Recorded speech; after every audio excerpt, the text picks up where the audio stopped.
যদি সবাই ফিরে যায়, ওরে ওরে ও ভাগা সবাই ফিরে যায়, যদি গহন পথে যাওয়ার কালে কেউ ফিরে না যায়, তবে পথের কাটা তুই রক্ত মাখা চরণ তলে একলা দলরে, তুই রক্ত মাখা চরণ তলে একলা দলরে, যদি তোর ডাক শুনে কেউ না আসে, তবে একলা চলো রে।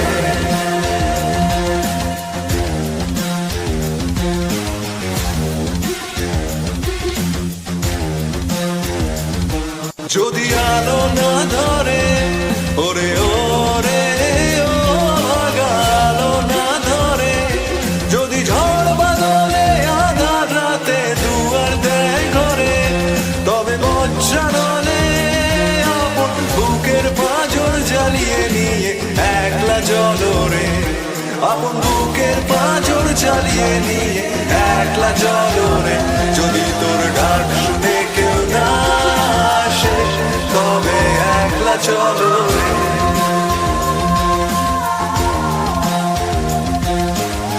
একলা চলো, একলা চলো, একলা চলো, একলা চলো রে।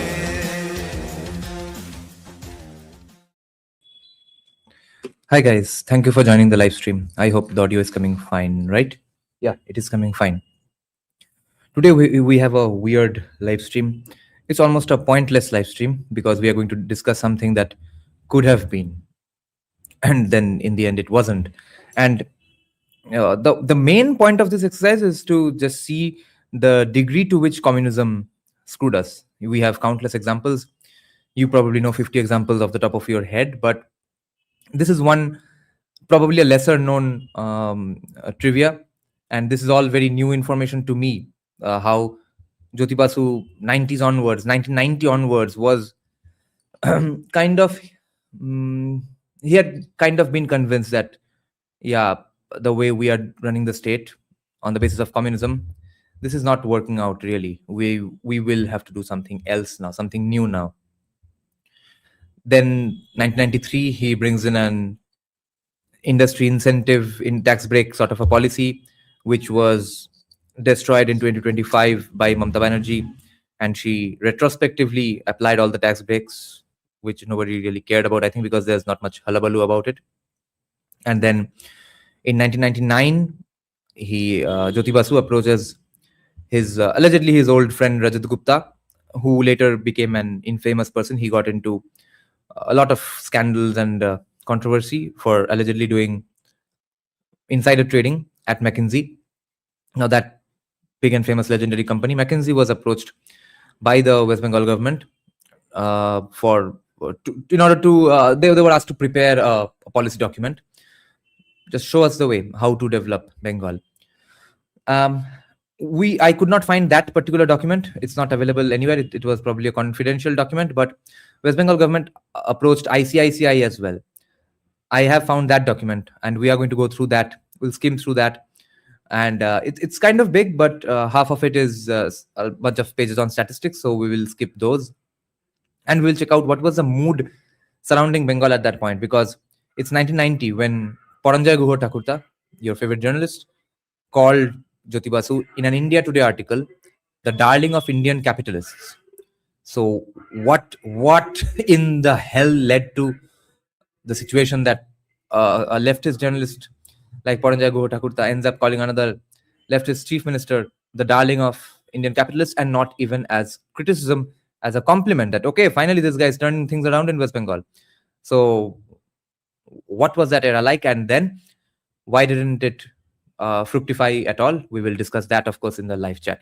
So just check out what were the plans and how the governments of that era were simply too sissy to pull it off in the end, which is why I'm saying, as a compliment, that this BJP government so far in West Bengal is Buddhadev Bhattacharya plus cow.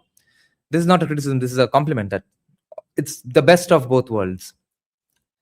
Okay, let's start.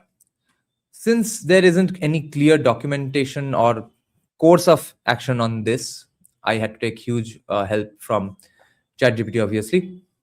First, let me tell you all what I found about this destination or Destiny 1999. That was, I think, the name of the McKinsey report, and the one I found, which was prepared by WBIDC, West Bengal Industries Development Corporation, in collaboration with ICICI. That document was called Destination West Bengal 1999. So we will get through that document as well.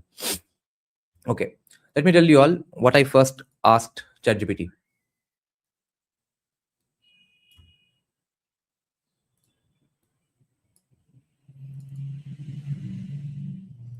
Yeah, I quoted, I posted portions of this conversation between me and ChatGPT on Twitter and my community tab because it was very fascinating. So we'll just go through that as well. This is a short explanation by ChatGPT.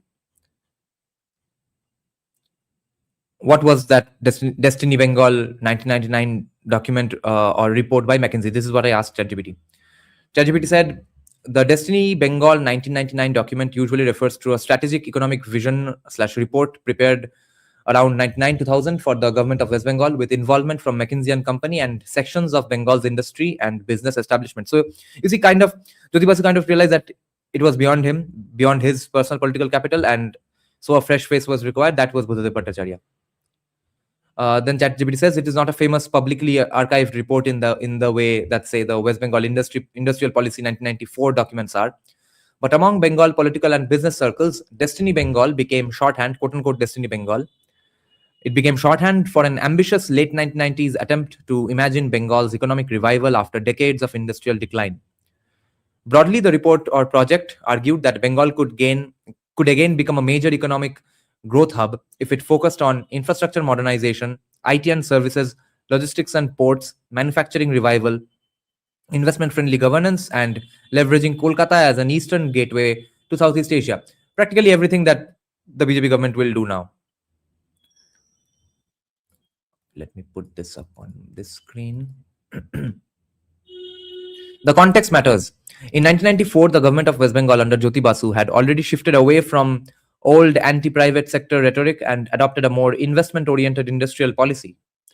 This sentence is from a citation from a paper in ResearchGate, okay? The paper is called Changing Industrial Economy of West Bengal and Destiny of the Labor Force. This is from 2023. By 1999, there was a growing realization among bureaucrats, industrialists, and consultants that Bengal had fallen behind states like Maharashtra, Tamil Nadu, and Karnataka in industrial growth and private investment. Consulting firms, including McKinsey, were increasingly being brought in by Indian states to create quote-unquote vision documents and competitiveness strategies. People often reference Destiny Bengal today because it represented one of the earliest technocratic blueprints for Bengal's economic turnaround. Many of its recommendations, IT parks, logistics corridors, urban renewal, investor summits, later became mainstream policy ideas. So Western-style capitalism ka help liya gaya tha.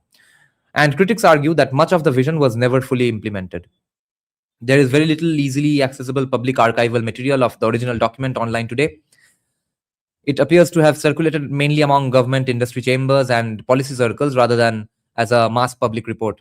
A later Bengal economic vision paper by PricewaterhouseCoopers India called Rising Bengal reflects a similar style of state competitiveness thinking, competitiveness thinking that emerged from that era. Okay, now let me tell you all this. Okay, what that report holds is not very important because some version of it will be today applied by BJP, and in the end it did not happen. So let's not get into the details all that much even through ChatGPT. But ChatGPT did explain why wasn't it fully implemented. So let's get into that a little. This is the central historical question. The answer is because Bengal's political structure and the report's economic logic were fundamentally incompatible. Point 1. The CPIM wanted investment without losing cadre control. Investors wanted labor flexibility, land acquisition certainty, fast clearances, less political interference.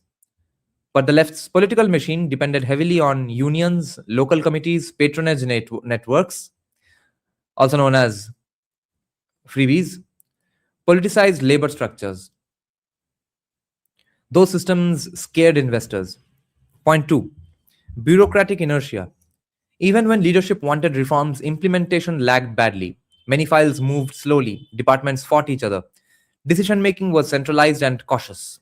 Outlook magazine, excuse me, later argued McKinsey's reports produced headlines more than transformation. We will get into that article a little as well. It was a pointlessly critical report of McKinsey. They were trying to argue that, oh, what did even McKinsey achieve? So because as a criticism of capitalism, meanwhile ignoring that communists failed to execute this. Point 3 is Bengal entered the reform race late. By the late 1990s, Bangalore already dominated IT. Hyderabad under N. Chandrababu Naidu had become hyper-aggressive. Gujarat and Maharashtra had deeper industrial ecosystems. Tamil Nadu had manufacturing momentum. Bengal was trying to catch up after decades of decline. Land politics exploded later. Biggest collapse came in Buddhadev Bhattacharya era. Buddhadev basically tried to implement the pro-industry logic more aggressively. Tata Nano, SEZ thinking, industrial land acquisition, rapid modernization. But Shingur Nondigram, peasant backlash, and anti-land acquisition movements destroyed the political legitimacy of the industrialization push. Ironically, the left lost power partly while trying to implement the very modernization logic these reports had encouraged. So was the report a failure? Depends how you define failure. It failed as a full economic transformation blueprint. Bengal never became a major manufacturing powerhouse. It never became a top investment destination, never became India's Eastern Singapore. But it succeeded intellectually. Many ideas later became mainstream. IT corridors, investor summits, logistics-based growth, urban redevelopment, public-private partnerships, startup rhetoric. Bengal means business-style branding. Even governments ideologically opposed to the CPIM later used similar frameworks. This is it from ChatGPT. Wait, I did ask something today as well. Let me give you all a gist of that. Yeah, this is to get a vibe, a snapshot in time of that era, a vibe of that era. So what is the difference between the report I found, which was made in collaboration with ICICI, versus the document prepared by McKinsey? Okay, ChatGPT is saying the report you are referring to is most likely the set of late 90s and early 2000s strategic studies commissioned by WBIDC from McKinsey and Company under Jyoti Basu government. The problem is the full original documents are not publicly archived online in any easily accessible official repository. What survives publicly are media references, excerpts, academic discussions, and secondary summaries. The most famous among them was reportedly titled Manifesto for a Business Revolution. This was the foundational McKinsey blueprint for industrial and economic revival in West Bengal. According to the contemporary reporting of that era, WBIDC and the left-run government hired McKinsey around 98-99. Yeah, we read this all already. Okay, a very important secondary source discussing this whole episode is the Capitalist Manifesto Outlook Archive. This is that pointlessly critical article on McKinsey. And for the agriculture component specifically, there's an article called Contract Farming and McKinsey's Plan for Transforming Agriculture into Agribusiness in West Bengal. We will destruct the abstract of this paper as well. I have found this. Okay, this is it from ChatGPT. Oh yeah, this is another gist. What was happening in Bengal in 98 to 2000? Under Jyoti Basu and later Buddhadev Bhattacharya, the Bengal government realized old state-led industrial policy had stalled, private capital distrusted Bengal, and the state needed a quote-unquote new image. So multiple institutions were brought in. McKinsey for strategic policy / economic restructuring advice, ICICI for investment finance structuring and industrial promotion, WBIDC as the implementing / promotional arm, plus ICC, Indian Chamber of Commerce, and CII industry networks. The result was an ecosystem of strategy papers, investor brochures, sectoral plans, infrastructure proposals, and branding material.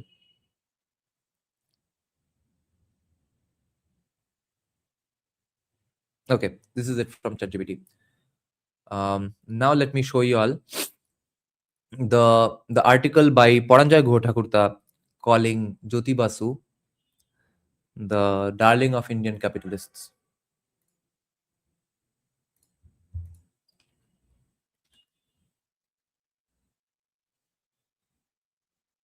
Found it from 1990.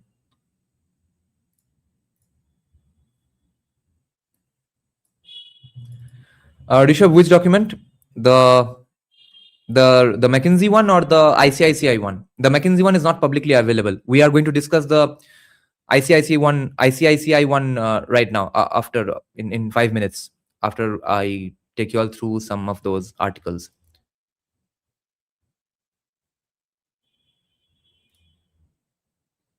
So this article was called Basu's Prehistorica. This is the headline, guys. Industrialists flock to West Bengal as communist CM Jyoti Basu becomes the darling of India's capitalists. Okay. Okay, let me keep this zoomed in. Okay, I'll put up the banner as well because my lawyer fees debt is going to take some time to recover. Okay. This article is by Paranjay Ghotakurta. Okay. Industrialists flock to the state as a communist chief minister becomes the darling of the country's capitalists. Let me read from here in front of my face. This article will sound very weird. What Bengal thinks today, this is Paranjay Ghotakurta, April 15, 1990. Okay? April 15, 1990. What Bengal thinks today, the rest of India thinks tomorrow. For generations of Bengalis, G.K. Gokhal's often quoted dictum of 1905 was nothing but a cruel joke. This is Paranjay Ghotakurta saying, okay? That's why it's important. But that seems to be changing. After nearly 3 decades of industrial decline, the state's economy is poised to grow faster than ever before, thanks largely to a sympathetic central government which depends on left support and a communist leader who has become the darling of of the country's capitalists. Okay. Things were vastly different not long ago. West Bengal was the graveyard of Indian industry. There was no power for half the day, roads were potholed, phones didn't work, businessmen who had made their fortunes in the state had run away, leaving dying industrial units and starving workers. From the late 60s until recently, there were no substantial investments in industry or the crumbling infrastructure. The number of industrial licenses issued slumped from 107 in 1974 to 25 in 1988. There was, in fact, disinvestment. An endless list of reputed Indian and multinational concerns shifted base from Calcutta. During those years, few corporate chieftains would have disagreed with Winston Churchill, who paid a visit to the quote-unquote City of Night towards the end of the last century and wrote, "I shall always be glad to have seen it, namely, that it will be unnecessary for me to ever see it again."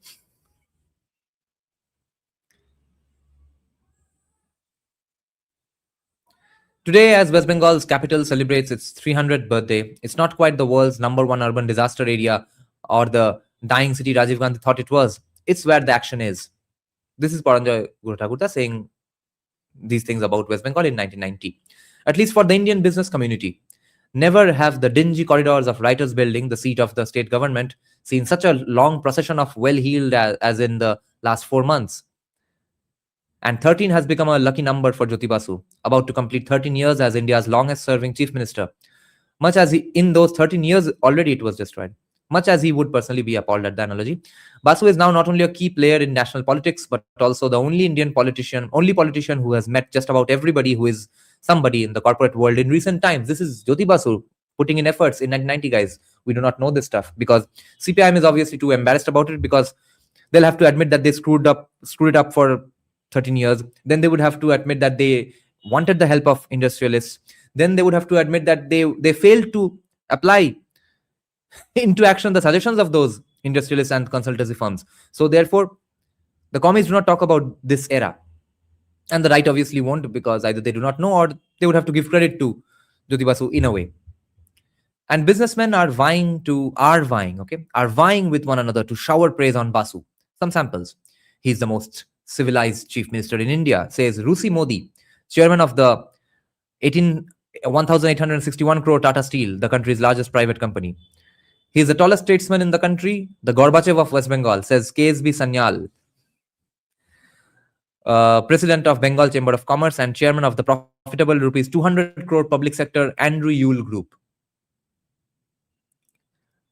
It's not just industrialists who are going gaga. Economists too laud Basu's pragmatic approach.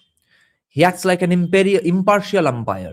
Impartial umpire, guys, libertarianism ho raha tha 1990 mein. Is that the accusation now? All we as minarchists or national libertarians want the government to do is act like an impartial umpire. And this is economist Omyo Bakchi saying that Jyoti Basu acts like an impartial umpire. Observes eminent economist Omyo K. Bakchi. As for Basu himself, he characteristically remains unfazed by the applause. Last fortnight, while addressing a group of industrialists, he reiterated that the Rajiv Gandhi government had specifically discouraged investments in the state. If the clout that Basu has recently acquired in New Delhi has attracted droves of businessmen, the 76-year-old chief minister has found an able lieutenant in Finance Minister Ashim Dasgupta, who is from MIT and screwed the state further. Educated at the Massachusetts Institute of Technology, US, Dasgupta taught economics at Calcutta University before joining the hurly-burly of politics. Of late, a new facet of his personality has emerged, that of a tough but skillful negotiator. Yes, lol. It was he who dealt with a host of industrialists before awarding the contract for the Holdia Petrochemicals, the famed Holdia Petrochemicals, which is the sort of the flagship investment or development that CPIM did. So they have to boast about it even today. Before awarding the contract for the Holdia Petrochemicals project to the Tatas instead of the RP Goenka group. Clearly, Dasgupta is a man in a hurry. In early March, Sudarshan Birla landed up with a long face. Almost 10 years of dilly-dallying. He told the state government that he wanted to back out of the rupees 250 crore polyester filament yarn project he was planning to establish at Borjora in Bankura district. Dasgupta told him to give his opinion in writing.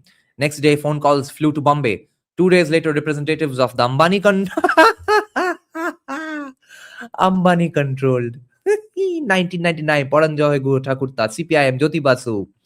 And a phone call goes to Ambani-controlled Reliance Industries, whose representatives were in Calcutta. History mat chupao bhai. खोदने से क्या क्या निकलेगा किसी को पता नहीं. And in less than a week, the state government had signed a new memorandum of understanding with the Ambanis for the PFI project. So, guys, remember this. Anytime commies of today say that BJP is selling the state or the country, they will say the state is being sold to Ambani Adani. Remind them that Jyoti Basu also wanted to sell portions of the state, quote unquote, at least metaphorically, to the Ambanis. This is insane. Such quick decision making was unthinkable 6 months ago. Still, though the political leadership is on the ball, it cannot be said that bureaucrats in the state have become as dynamic as their counterparts in, say, Maharashtra or Gujarat, admits Commerce and Industry Secretary Bikram Sarkar. We have to do our bit to aggressively market the state's facilities. Even if many in the state doubt that the Abhaber Shangshar, family perpetually in penury in Bengali, will be a thing of the past, the writing on the wall clearly indicates economic growth, and then everything went to hell again. These are some bullet points. A sum of at least rupees 3,000 crore is to be directly invested in the Holdia Petrochemicals complex by mid-1993, and this is expected to result in indirect investments twice the amount on downstream industries, resulting in employment for some 1.5 lakh people. The central government recently agreed in principle to allow Soviet credit to be used to set up a rupees 900 crore 630 megawatt power plant at Bokreshwar. Further, clearances have been granted to set up a rupees 900 crore 500 megawatt power plant by the Calcutta Electric Supply Corporation, controlled by the Goenkas. Two major telecom/electronics units involving an investment of more than rupees 150 crore are planned at Salt Lake, Calcutta by two public sector concerns, Indian Telephone Industries, Bharat Electronics Limited, and the multinational Siemens. The two steel plants in the state at Durgapur and Burnpur will be modernized at a cost of about rupees 10,000 crores, but this may take 10 years. 10 years, so by the time CPIM lost. Other units in the pipeline include a rupees 700 crore steel plant in Malda to be set up by the CK Birla Group and a rupees 300 crore currency note printing press at Shalboni, Midnapur. Dasgupta, however, says that the real thrust to industry would eventually be provided by the growing purchasing power of the rural population. Reeling off figures, he notes, food production has risen from 75 lakh tons to 115 lakh tons in the last 13 years. The daily wage rate in agriculture has jumped from rupees 5.6 to over rupees 20 in many areas. Potato production has increased threefold. Output of oilseeds has doubled since 1985, and horticulture is thriving. All this, he feels, indicates that a land reforms-based agricultural strategy is paying off. Not that everything is hunky-dory. For one, Calcutta's infamous load shedding will return with a vengeance this summer, reviving memories of the late 70s and early 80s. Reason? New generating capacity would not come till later this year. In the months ahead, the State Electricity Board will be appealing to the consumers to reduce consumption between 6 p.m. and 10 p.m. So basically, again, what kind of Modi is doing. So again, if commies tell you, why should we take up so much responsibility? Why is the PM asking us to do this? This is what people had to do in the 90s because of CPIM. Jawahar Sengupta says, but from 1991 till around 1996, West Bengal should have surplus power. Jawahar Sengupta was the chairman of ICICI India Limited, who has headed an official committee on power in the state. But most major industrial units are immune to power cuts as they now have their own captive generation. Besides, the situation is worse in some other states. Wow, what a great thing. It's just a question of better management of supplies so that lifts don't stop mid-floor, says Jagdish Sapru, chairman of the Calcutta-based ITC Limited. This was the site for the Holdia project.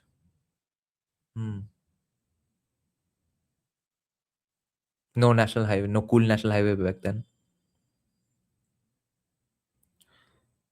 As in the case of power, the state has suffered from an image problem in another area, labor. LOL. Myths about worker militancy have plagued West Bengal since the first leftist government came to power in 1967, of which is a direct intellectual product, Mamata Banerjee. The fact is that the state has lost an unusually large number of mandates on account of lockouts, not strikes, in Sikh industries. There has been malicious propaganda about the working class in Bengal, says Manoranjan Roy, General Secretary of the CPIM affiliated Center for Indian Trade Unions, C2. The C2 spokesman says workers are willing to increase productivity if management is responsible and the technology and equipment used sufficient. Oh, so they wanted technology back then, lol. Then technology improved so much that his job went away, lol.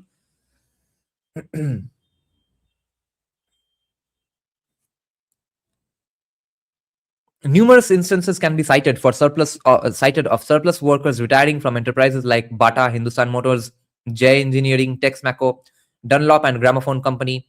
Many industrialists say that labor is today far more militant in Maharashtra and Kerala than Bengal. Yeah, obviously, that's not how people invested. If labor and power are no longer perceived as constraining industry, the road transport sector still poses many headaches. At one level, the state government is not averse to involving private companies in road construction. There is also a proposal to dig a tunnel under the river connecting Holdia with the Falta export processing zone, 60 kilometers from Calcutta, using private funds. So this stuff is also going to happen now, rest assured. A tunnel under the river to connect Holdia and Falta. Insane, guys. This is 1990. And why wasn't all of this implemented only and only with the excuse of गरीब लोगों के पास खाने को कुछ नहीं है, गरीब लोग खेते पाরছে না, তুমি টানেল বানাবে? That one sentence cannot make or break our destiny, guys. What? I have not given one single gadi today. Let's keep this up. So what the hell?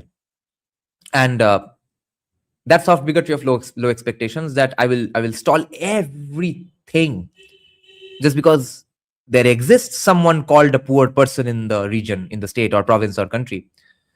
That is a direct intellectual descendant of the idea of Christian morality, also known as slave morality, as described by Nietzsche. That way of thinking, that framework of thinking and worldview needs to completely go away today and needs to be destroyed internally with your own efforts inside your own mind first. That someone is suffering, let's stop everything and find out a way to stop his suffering. Meanwhile, his suffering is because of a host of things, only, let's say, an infinite number of factors, or at least even 100, only one of which you can solve as a person or as a government, because after all, it's one institution. Or if it's an all-encompassing Ashoka-like government, then yes, it will try to solve all your problems, but who will pay for it? That payment can only come from taxes and forcing companies to do a bunch of stuff. Though the companies that can afford that force or dictum or compulsion are companies that are already big enough. So if the threats or demands from the government are that high, they will leave. The state will lose out on capital again, or they will be able to afford it, and no other company will be able to become as big as them, and therefore not be able to hire as many people as possible. So there is going to be not only a monopoly, but also a monopsony, because these few companies are then the sole buyer of services. Then your wages are I'm not going to give gali, then your wages are screwed once again. So that person's sadness that you are trying to solve is not is already multiplied by the time you screwed up the industries. So no soft bigotry of low expectations thinking, no Christian thinking, no communist thinking, guys. The state's track record is pretty poor. For instance, the incomplete second Hooghly Bridge in Calcutta stands like an eyesore today, 1990. The bridge should have been ready over a decade ago at a cost of rupees 85 crore. Instead, it won't be open for more than a year. That is after a sum of over rupees 300 crore has been spent on it in 1990, when we were poor as not gully, when we could have afforded it at rupees 85 crore. Instead, we spent rupees 300 crores because garib logo ke paas khana nahi hai. Do not use machines. Use more handy tools so that more people can be employed in the process of making your development. So it's all inclusive growth, bro. Milton Friedman says, then why don't you use spoons for making roads and building infrastructure? It will require way more people and way more time. So you can pay for that bridge 600 crores and employ 1 million people for 15 years. Great stuff. Do that then. See how that poor person's life improves drastically because he did not have a bridge. He could have traveled to many more places much quicker, did 2-3 more jobs.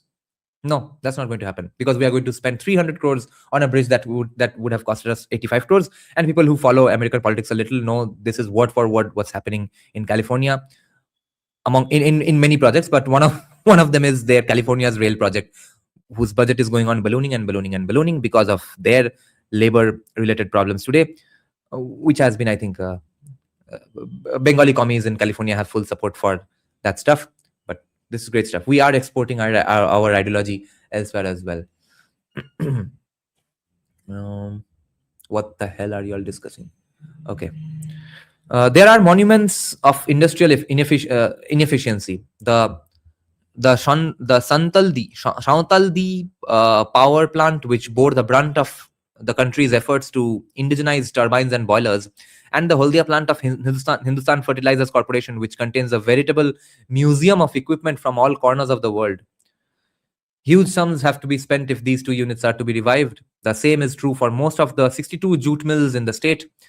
Though the left-run government is no longer being discriminated against by the center, many of its long-standing demands are unlikely to be conceded in a hurry. These include the doing away with freight equalization on coal and steel imposed in the 50s, which robbed industries in the eastern region of their locational advantages. Still, the overall mood is upbeat. Quote, in no respects is West Bengal worse than any other Indian state for investors, asserts Sanjeev Goenka, Vice President RPG Enterprises and incumbent President of the Indian Chamber of Commerce. Concurs economist Bakchi, quote, the chances of an industrial revival in the state are much better than before, end quote. This is in 1990. 26 years later, we have the same optimism and the same hope, the same discourse, same stats being thrown about, same things being said about same regions of West Bengal. We are restarting West Bengal 30 years later. Although 10 years of some good stuff under Buddhadev, obviously. The seeds have been shown. Now, despite what cynics may claim, it's just a matter of time. Yeah, right? Apparently the cynics were right. And Paranjay Ghotakurta was wrong. Okay. This is a little small article, but this is from 2004 and pointlessly critical of the McKinsey report, okay, in its apparent failure to transform West Bengal, okay, as if a report is going to transform Bengal, as if McKinsey from Manhattan is going to transform Bengal, not Jyoti Basu, lol.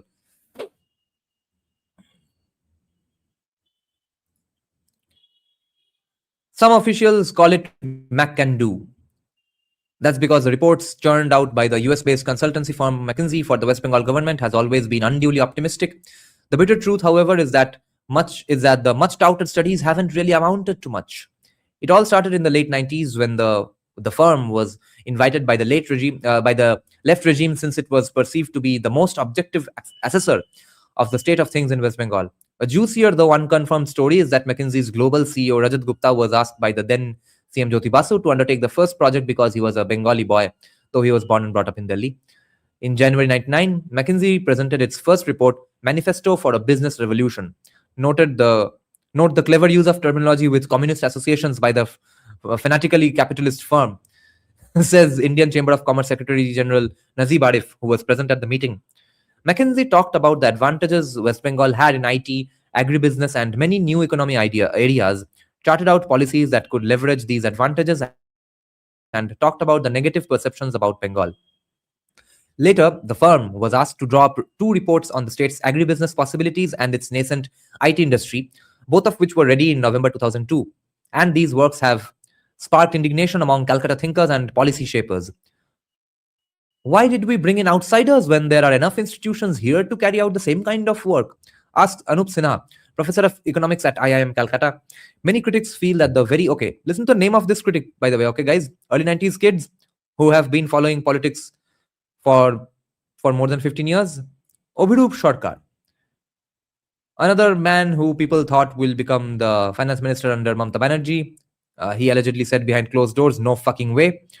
But he used to come on ABP Anando each and every day, criticizing Buddhadev Bhattacharya's government and indirectly hoping for an ushering in of Mamata Banerjee's era. So that critic. Many critics feel that the reports lack depth and quality, says economist commentator Abhirup Sarkar. McKinsey hasn't actually touched on the real problems plaguing West Bengal: rural-urban inequities, labor relations, and a directionlessness about the marketing of products are just some of the things it should have addressed. Yeah. That Wall Street firm should have done its job better, not this government. Admits the state's IT secretary G.D. Gautama, we came out with our IT policy in 2001 and McKinsey's study contributed little to it. McKinsey's recommendations on agribusiness have also been implemented only partially. Working closely with a high-profile global consultant has not even helped Bengal attract higher domestic or foreign investments. Since 98, domestic investments have quadrupled to rupees 2,335 crore, but critics credit this to the boom in the iron and steel sector, an area that wasn't earmarked by McKinsey as a potentially high-growth one. A study by the state's Commerce and Industries Department shows that Bengal has been able to attract a mere 3.818% of the total FDI approved in India. This makes the state a poor eighth behind Maharashtra, Delhi, Tamil Nadu, Gujarat, and others. What is the rank today, guys? Bengal was in the 8th rank in 2004 in terms of what percentage of total national FDI it received. 8, okay? What rank is it in today? I think it should be around 8 or 10 only today, right? Okay. Next is this abstract that we are going to check out. Contract farming and McKinsey's plan for transforming agriculture into agribusiness in West Bengal. This is from 2014 by Shagota Sarkar of OP Jindal Global University. Agriculture has been the target of modernization for a long time. The earlier interventions of deploying green revolution technologies were a statist project and aimed at increasing productivity. The focus of public policy has shifted from increasing productivity to finding and servicing consumer markets. It is in this context that contract farming and linkages with formal retail sector have been proposed. The erstwhile left-front government in West Bengal, India had drafted the management consultancy firm McKinsey and Company to strategize a rejuvenation plan for the state's agriculture.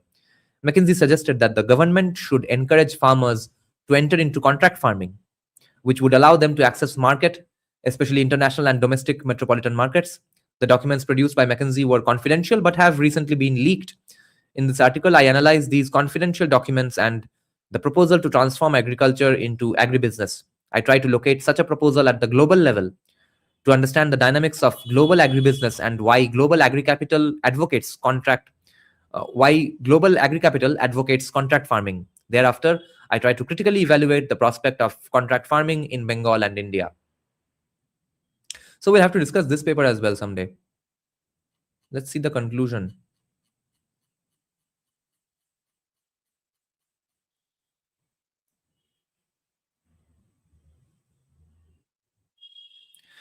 McKinsey's proposal to encourage farmers to enter into contract farming and an enthusiastic response from the state government itself indicates a shift in the discourse of quote-unquote rural development. Earlier, rural development was constructed around first removal of control of resources from turning peasants into wage workers and leaving the direction of production in the hands of capitalist entrepreneurs. And second, rational peasant producers could be improved by providing them with modern inputs, teaching them modern practices, and facilitating the marketing of their produce.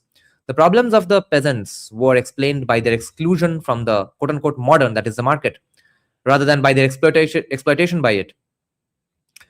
As in the Tanzanian experiment of Ujama and Green Revolution in Punjab. However, McKinsey acknowledges the peasant's unique orientation to the market and his or her possessions, fixed assets and labor, including his and her knowledge and skills.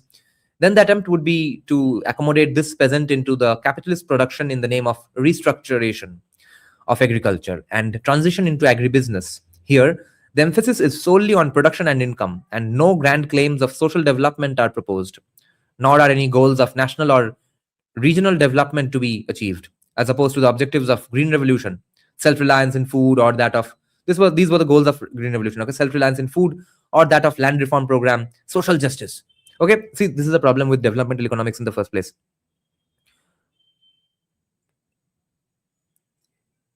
The kind of definitions that are important are the narrowest of definitions. The broader the definition, the less effective the policy will be. Okay, so when you are looking for development, and intuitively you mean more often than not, unless you have a big red dot, giant red dot on your forehead, you mean economic development. When you smuggle in a bit of social into that discourse, into that policy, that's when things start going south, because then you are not keeping it narrow enough. You're talking about development, but you also want to solve a bunch of social problems with your flyover or that investment you're bringing in. So that can't work. That deviates, distributes focus, and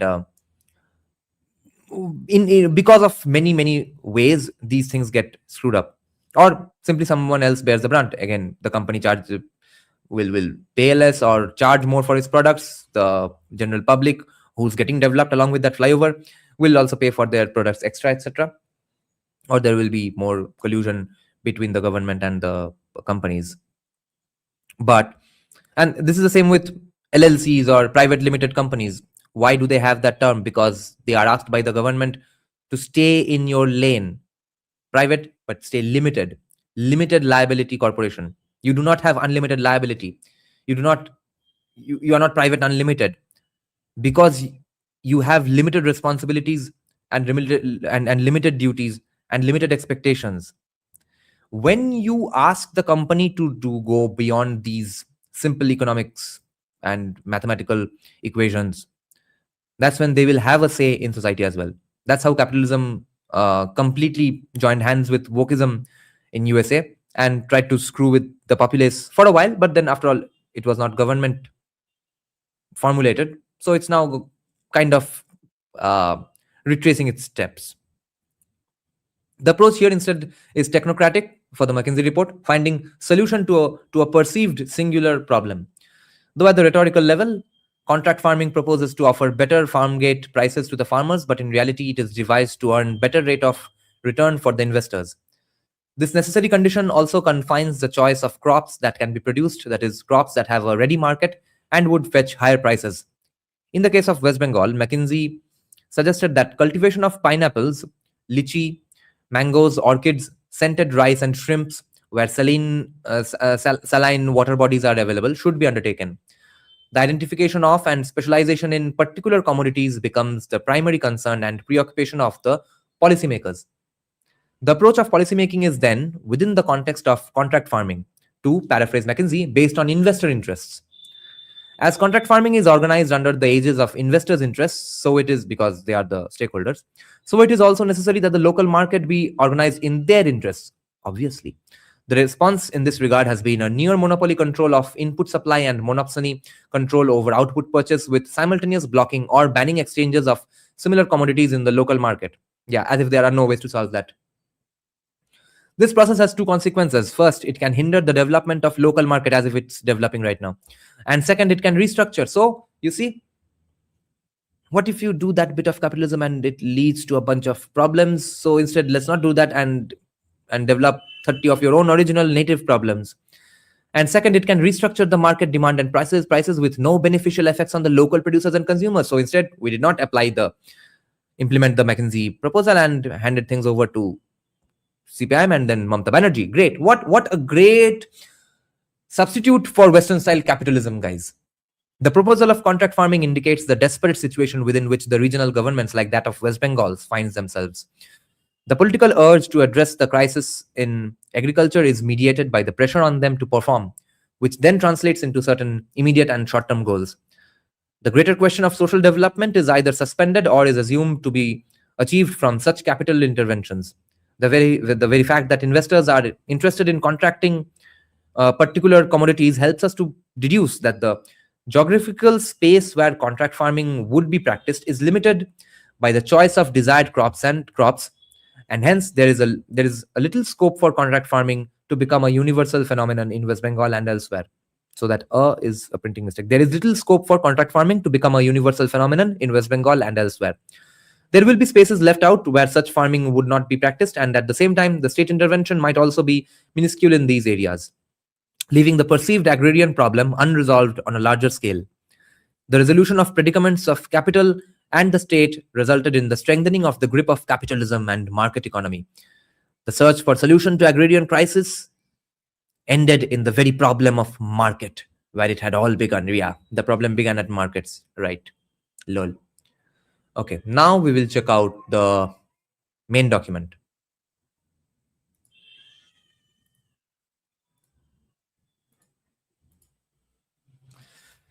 Let me take a break from speaking. I'll check out some live chat now and have a... Cigarette smoking is injurious to health, guys. Do not smoke. Smoking causes cancer. So, how are you all liking this so far? This is WBIDC in collaboration with ICICI.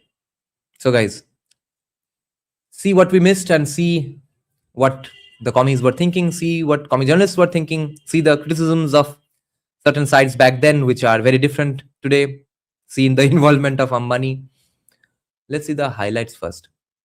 But by the way, Bengal is still at 8th in FDI. It gets a massive 0.8% of all FDI in India. Great. Where in agriculture or agriculture, right? Where else would they do this investment? And maybe a bit of IT sector, Rishabh? KKM, no, too much context giving. Please watch from the beginning if possible. Otherwise, we are taking a short 5-minute break and then we'll check out the main document now. This paper is both hilarious and depressing. Yes, that is the point of this live stream. Okay. Time for my bad health decisions. This is very bad for your health, guys. Where is my lighter?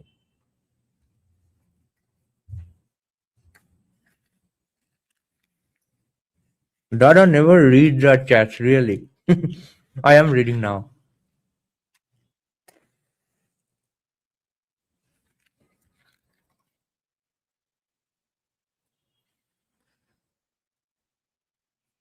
Yeah, Uchishman, I saw your mail. I'll download the other and then send you the joining link. Yeah, I'm guessing 90% of that 0.8% is in Newtown and Sector 5.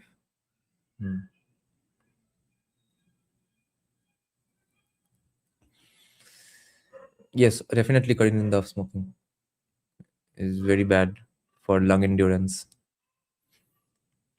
and cancer and stuff as well. Let's see what the discussion was about. Research paper linked to the link thing jana chat.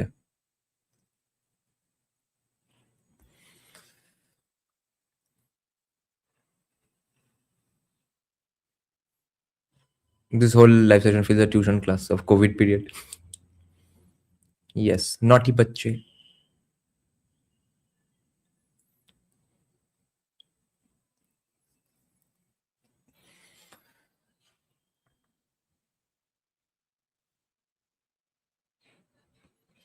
So you all were discussing cost.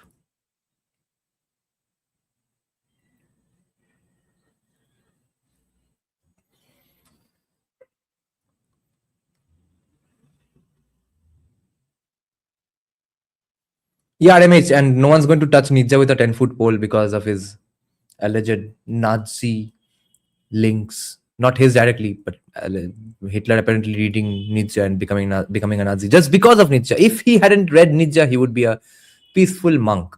Just because of Nietzsche, he became a bad person, you see.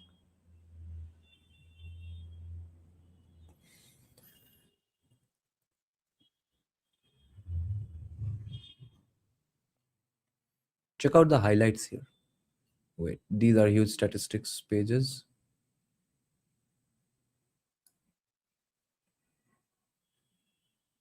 Leisure in and around Calcutta. This document is from 1999.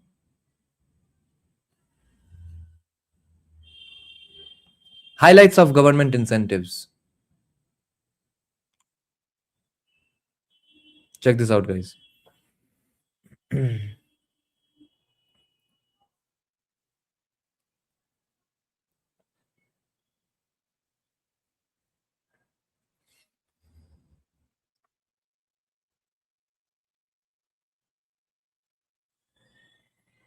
A package of incentive. This is a 94 document that they're talking about, right? 94 incentives, subsidies and contributions, exemptions, rebates and deferments of taxes and duties, priority in sanctions and allotments, which did not happen apparently.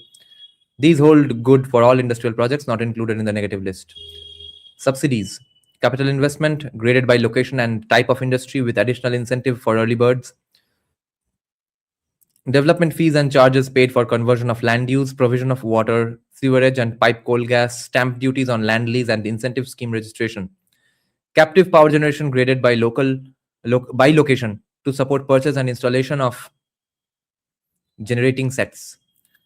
Contribution 75% of the cost of feasibility study up to a limit from the state, okay? Exemptions, waiver of electricity duty for the first 5 years, sales tax on purchase of raw material, additional sales tax incentives graded by location and industry to the tune of state capital investment subsidies, deferments, sales tax on finished goods deferred or remitted, creation of loan liability or loan liability for deferment of sales tax, allotments, soft terms of payment on value of land at the industrial growth centers set up by the state government, special package of incentives for mega projects, okay? And even then industry did not come. Why? Only because of military trade unionism.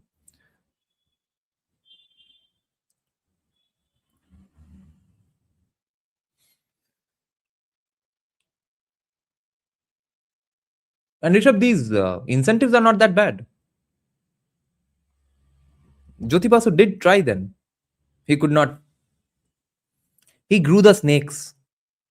He was happy with the snakes. So the snakes bit him. And Buddhadev Bhattacharya. Do not pet snakes. Do not grow snakes.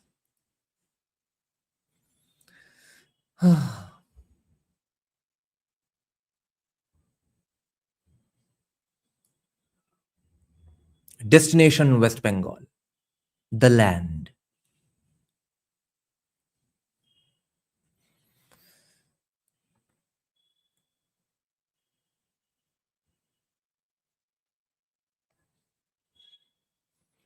India, the largest country in South Asia, is also the most populous, making it the biggest market in the region. This was prepared, this document was prepared again for the guys joining right now in collaboration between West Bengal Industries Development Corporation and ICICI on the lines of the McKinsey report, which was also prepared during this era with the same vision and goals kind of from CPIM side, from Jyoti Basu's side. It has the longest coastline in Asia and is linked through its borders with Bangladesh, Pakistan, Nepal, Sri Lanka, Maldives, Bhutan, Myanmar, and Afghanistan. The advantages of this strategic location are reinforced by the long democratic tradition that has proved its resilience. It has a developed legal system and an independent judiciary. Further, India has already acquired significant capabilities in several industrial sectors and has a sound financial system.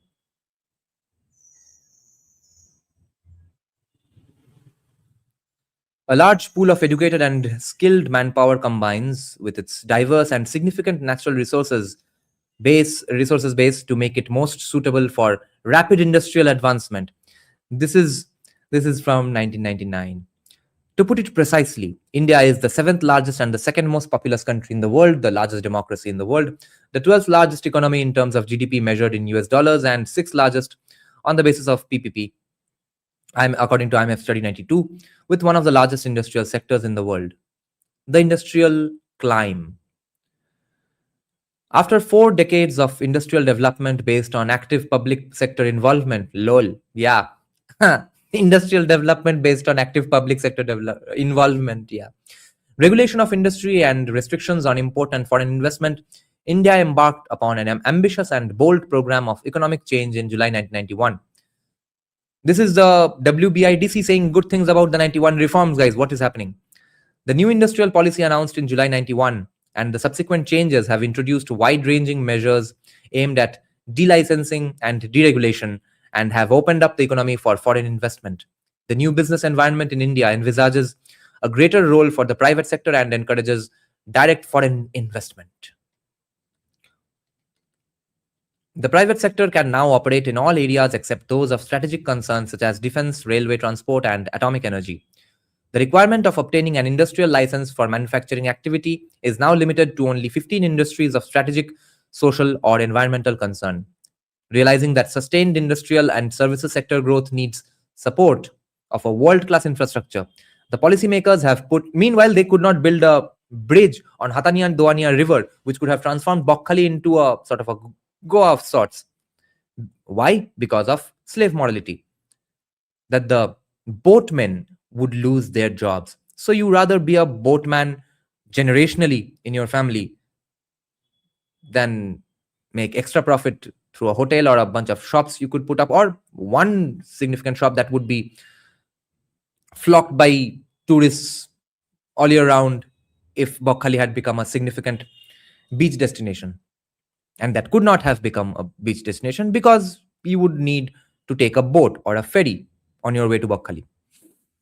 So it would cater only to niche markets. Like you go with your family, take a bus, the bus goes on top of the ferry, or you go on a bike. I have gone to Bokhali twice on my bike.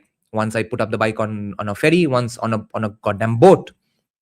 2 bikes were on that boat, and people later told us that it was very ill-advised. And that was like just 10 years back or 9 years back. Now that bridge is finally complete. Private and foreign direct investment is being encouraged in the areas of power, telecommunications, roads, ports, and urban infrastructure.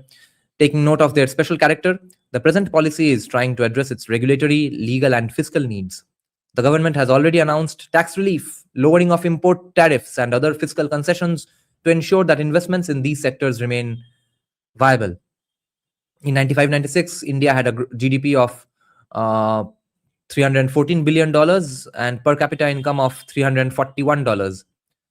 Despite the low levels of per capita income, there exists in India a large class of consumers for packaged consumer goods, home appliances, entertainment electronics. Meanwhile, Doordarshan was the only channel available for a large part of that era. And load shedding. So if you do not fix those, what's the point of having an electronics appliance at home? And personal transport as well as telecommunication and transport services. This class of consumers, numbering between 50 million and 300 million, depending on the product, has emerged as a result of sustained economic growth rate at over 5.5%, rapid expansion of manufacturing and service sectors, rising untaxed rural incomes, annual growth rate of nearly 4% in urban population, low inflation rate currently below 5% for WPI and 9% for CPI. The policy changes regulatory The policy changes regulatory clarity, fiscal relief, and liberalized foreign exchange repatriation rules, coupled with the ever-growing size of the domestic market, have made India an attractive destination for foreign investors. A very recent report by the World Economic Forum considers India third after the United States and China among the countries with the biggest growth potential in the world, and then we had Mamata Banerjee as chief minister. While India as a whole offers opportunities for major investment in all sectors of manufacturing and infrastructure building, it is a large country of 26 federated states with diverse landscape, climate, population, and availability of natural and manpower resources, all at different stages of development in industrial and agricultural terms. One thus has to make a conscious choice as to where to invest in India. The state, West Bengal. Okay, Neon is saying, by the way, how come my maid understands Thomas Well and capitalism and she can't even read, but my well.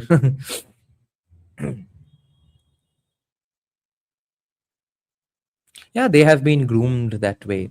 While your maid's mind is more virgin for economic theories. Located at the center of the eastern region of India, West Bengal, with a landmass of 88,752 square kilometers, was created by partitioning the then state of Bengal in 47. Strategically positioned with three international frontiers, Bangladesh, Nepal, and Bhutan, West Bengal borders the states. This is basic bio. The state stretches for about 600 kilometers from the Bay of Bengal in the south. Yeah, we know this stuff. Rishabh is saying this is where we were before we gave our government to the double economics PhD PM. It has three main seasons: hot, dry from March to early June, hot, wet from July to September, and cool from October to February. The southwest monsoon chiefly determines the weather. The average rainfall is 175 centimeters. This is mainly for foreigners or investors from outside. Once considered the roar of India, the state has a long history of industrial leadership. Oh, Germany's Ruhr.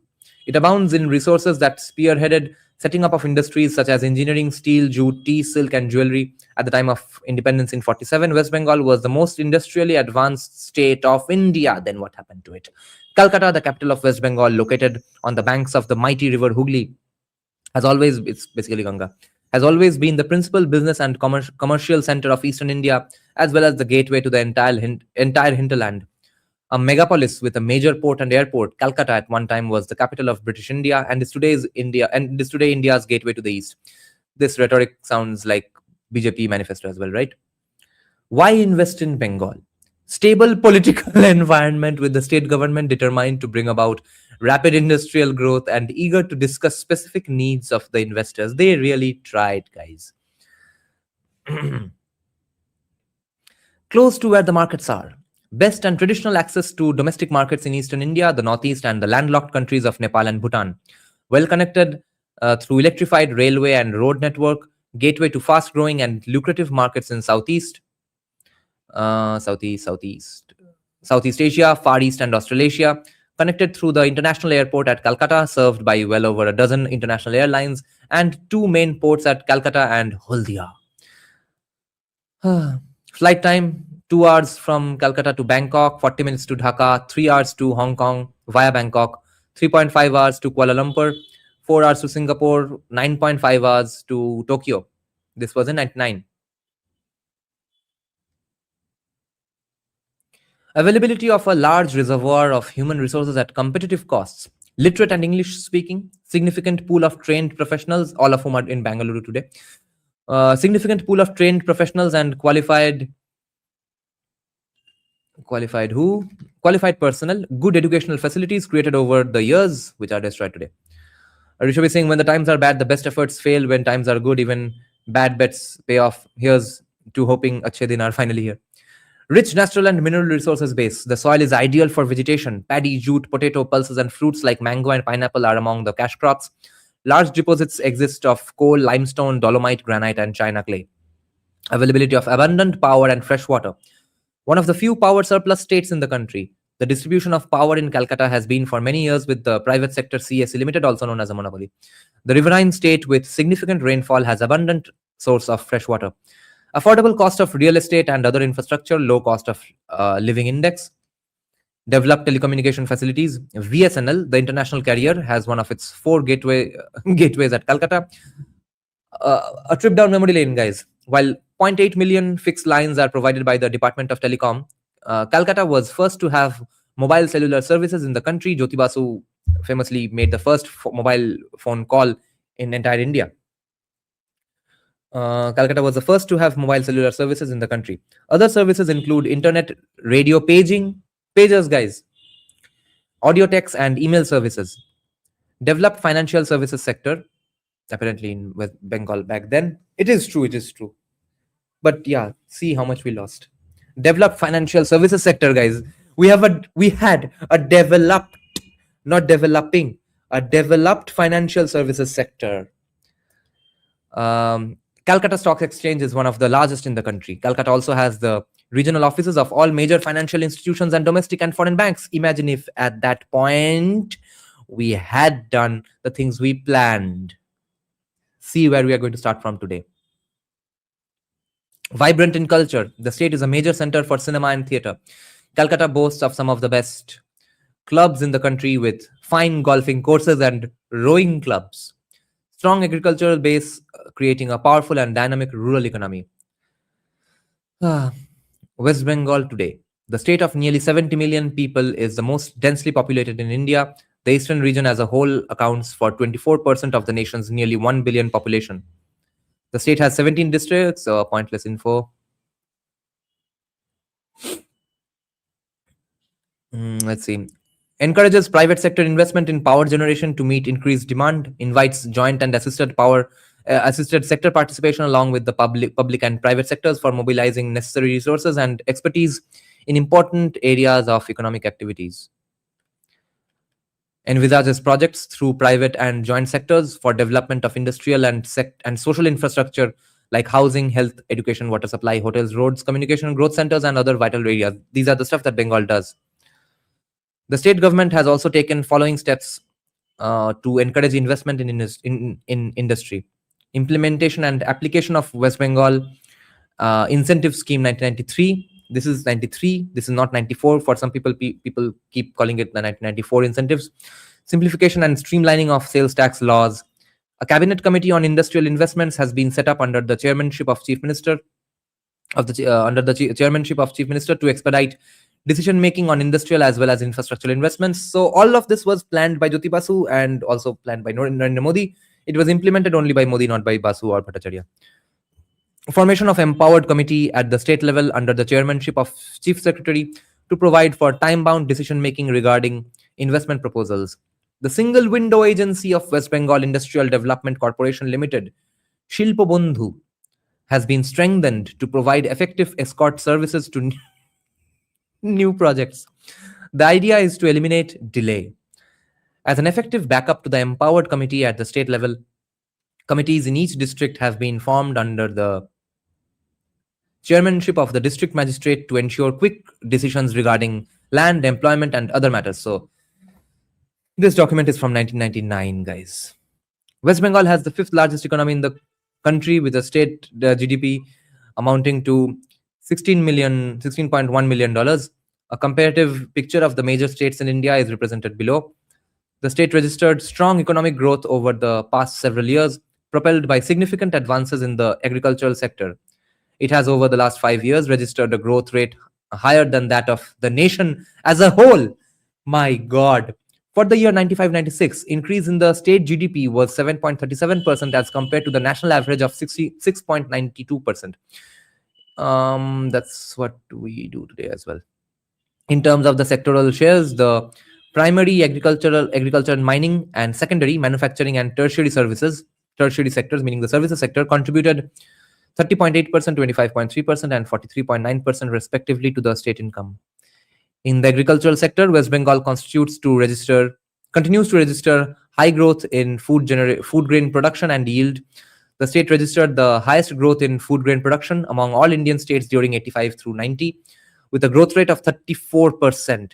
It also registered the highest all India growth rate in the food grain yield per hectare over the period 1982 through 83 to 92 through 93, and posted high agricultural production even in years of drought, indicating a significant breakthrough in the agricultural sector of the state. Index of agricultural production grew by 18.2% in the period of 91 through 96. This has increased the overall purchasing power in the rural areas.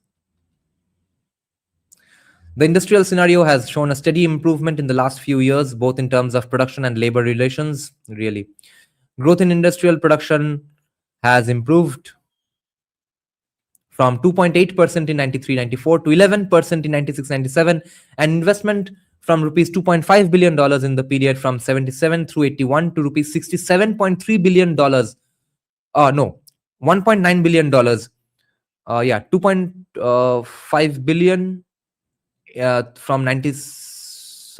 Where did it go? Yeah, 2.5 billion in the 4 years in 77 to 81. Then 1.9 billion in 92 through 97. How is that an improvement? With a total investment of $426.5 billion, rupees, $12.2 billion were approved in the period 91 through 97.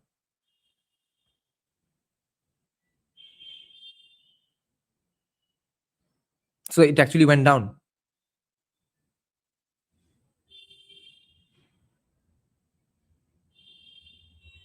$2.5 billion were invested in 77 through 81, and 1.9 billion was invested from 92 through 97. And they are projecting it, touting this stat as an achievement, as an improvement. Rishabh is saying, I was thinking today West Bengal is actually primed for big data center investments today with our abundant water. Oh, yes, Rishabh. Sudipto Guho did say that, did mention it when he came on our podcast the last time over live stream. I'm not confusing INR and USD, or did the rupee prices go down? That's why 2.5 billion and 1.9 billion.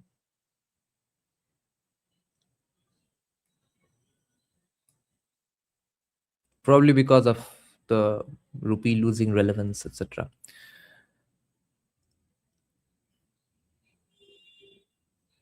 There has been a virtual turnaround in the power sector with a significant increase in generation. The state is now power surplus and supplying power to certain neighboring states with generating capacity in reserve and more capacity under execution or planned. The state is in a position to cater to the projected future demand of new industrial units. With the phenomenal growth witnessed in agriculture and a modest growth in the industrial production, the state is now poised for a sectoral shift towards a mature industrial economy. The government of West Bengal is now concentrating its efforts in consolidating the gains of agricultural growth and improvement in the power sector towards industrial development in the state. Hence, কৃষি আমাদের ভিত্তি, শিল্প আমাদের ভবিষ্যৎ. The liberalized environment, the delicensing of many industries, and the removal of the freight equalization policy have provided the ideal background to the new industrial policy of the state, which extends wholehearted support to new business, especially foreign investment. The pronounced improvement in the perception of investors towards opportunities in West Bengal is evident in the increased volume of FDI, as well as NRI approvals in the last few years. During the period of 91 through mid-97, the list of industrial approvals for the state shows an impressive 1,516 projects totaling an investment of 400 billion rupees, $11.43 billion. This includes 232 NRI/FDI projects involving an investment of 4.76 billion US dollars.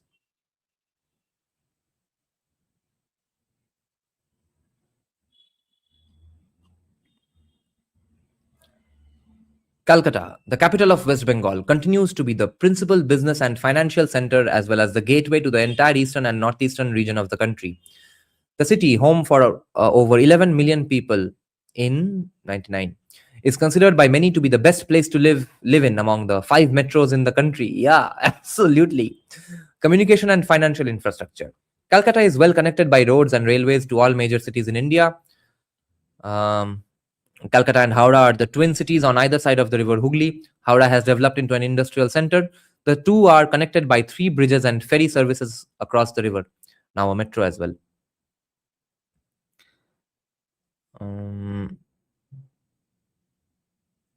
The city itself has the only major riverine port in India, situated 231 kilometers from the Sandheads. The facilities at the port include 33 berths for POL and general break bulk cargo. The total cargo handling capacity is 7.87 MN tons. What are MN tons? Which includes the 4.67 MN ton oil jetty at Bajbaj, situated a few kilometers downstream. A modern underground railway system serves the city commuters. The distribution of power in Calcutta, which was very non-existent, has been for many years with the private sector, the CSE Limited. They are touting a monopoly as a great advertisement for free market capitalism. All international banks and all Indian financial institutions have their offices in the city. The Calcutta Stock Exchange is the second largest in the country after the National Stock Exchange.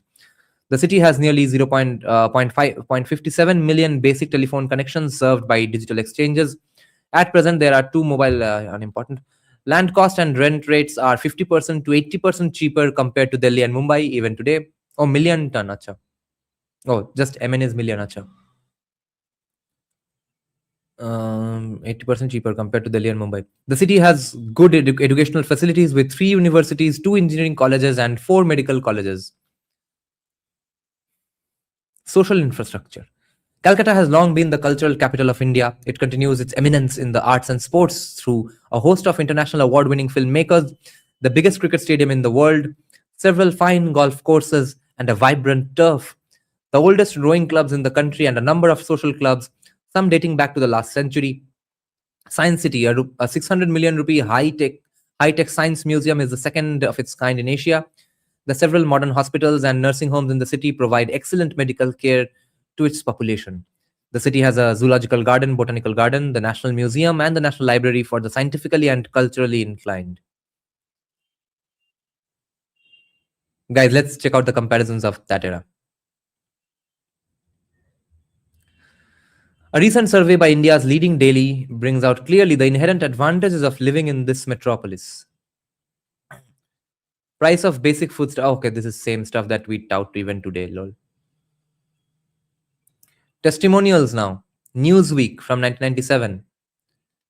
Let's see testimonials for Bengal and Calcutta from that era, guys. Newsweek, dated March 31, 1997. If it's clean, it is no slum.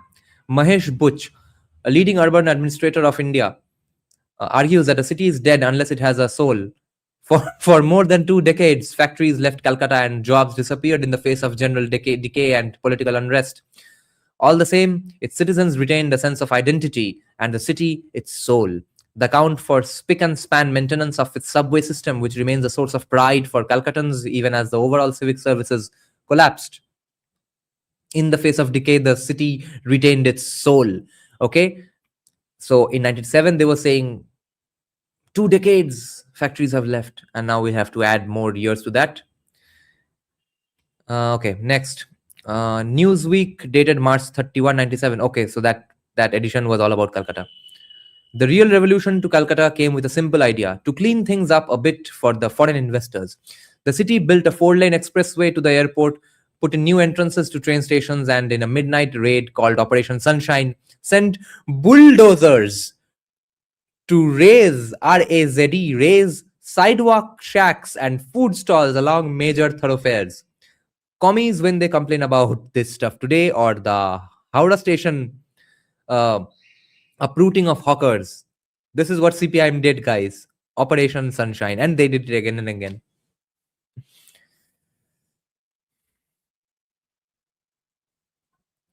The city in a midnight raid, sneakily. This is how CPIM operated, guys. In a midnight raid called Operation Sunshine, sent bulldozers to raise sidewalk shacks and food stalls along major thoroughfares, not just one place like the Howrah station. To put it mildly, the party line had changed. We could hardly expect investment when the roads were choked and the air smelled foul, says Kanti Ganguly of the Calcutta Municipal Corporation. Jhorer aage Kanti ashe. We realized that growth and employment were closely linked to things like crowded sidewalks and garbages on the streets. So when Modi does it today, if commies come criticizing, show them this article from Newsweek, March 31, 1997. Also from March 31, 1997, guys. Okay, we are going to hear a bunch of stuff from this era, from this one article. If there is a spark plug of Calcutta's reforms, it is Oshim Bormon, the city's intrepid municipal commissioner. Among other things, he has formed unblushing alliances with private business. The government has attracted private investors to build office towers and shopping malls, and it has leased out public parks for private businesses to run. Burman also has signed an agreement with a US company. Bej diya desh. US company to burn some of Calcutta's 2,200 daily tons of refuse to generate electricity. A dying city. Okay, this is from Business World, dated June 22, 1997. Says former Tata Steel chairman Rusi Modi, the importance of Calcutta as a business center is growing. More and more industries will come up in West Bengal and in all probability gravitate towards Calcutta to set up their offices. Okay, the future. With the arrival of the 21st century, the vision of West Bengal is that of a rapidly industrializing state. By then, an intelligent megapolis, Calcutta would be the hub of all activity and a major international business and financial center. This is what we were robbed of, guys. Industrial townships and areas with specific focus would be located in various parts of the state, linked by air, roads, rail, and in some cases, waterways.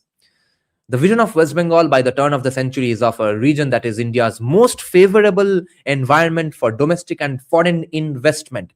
This was Jyoti Basu's plan. The country's most rapidly growing industrial region, the home of some of the country's most competitive and rapidly transforming industries. Competitive, guys, competition, fuck.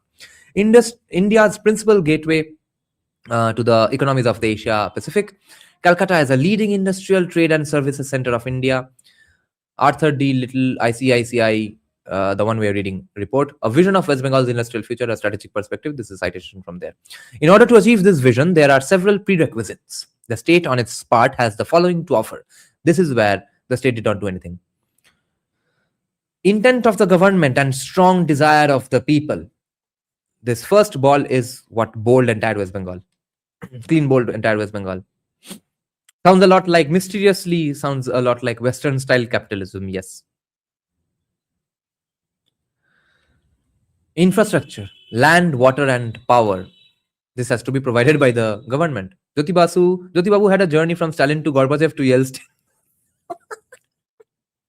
Raw material, manpower. What it desires and welcomes are the other two crucial inputs, investment and technology. With right policies to support the areas of opportunity reviewed in this study, West Bengal is well positioned to embark on strong industrial recovery. Several factors support this assumption. West Bengal and the region is one of India's richest natural resource bases. The state has a long industrial tradition. Its workforce has a strong educational base, no longer it's in Bengaluru, and is highly trainable in technical disciplines. West Bengal's geography with its ports and waterways makes it the natural center of eastern India and one of India's principal gateways to Southeast Asian economies. The domestic market in West Bengal and eastern India is growing rapidly. West Bengal, which is the gateway to the booming economies of the Asia Pacific, is on the threshold of an industrial renaissance.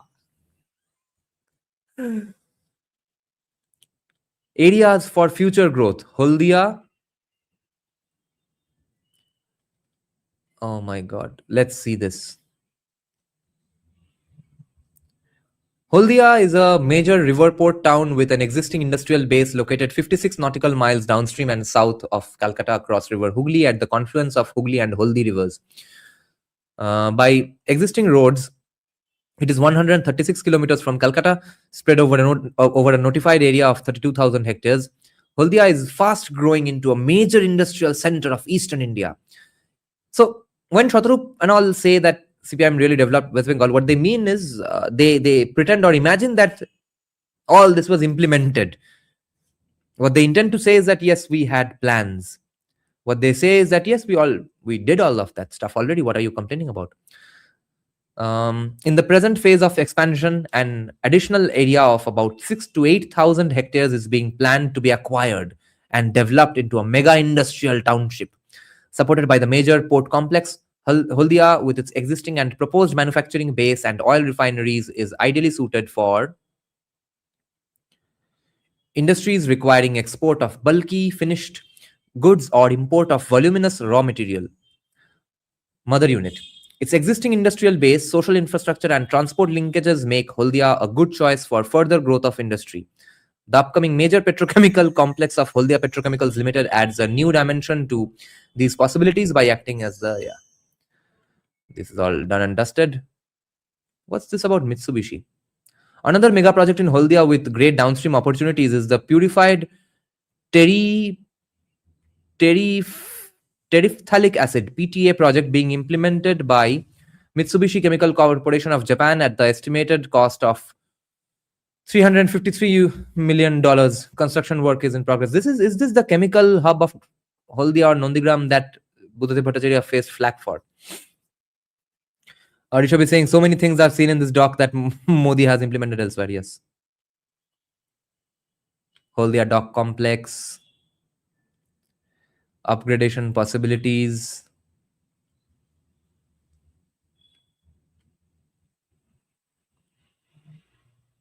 Oh, these are more possibilities. Oh,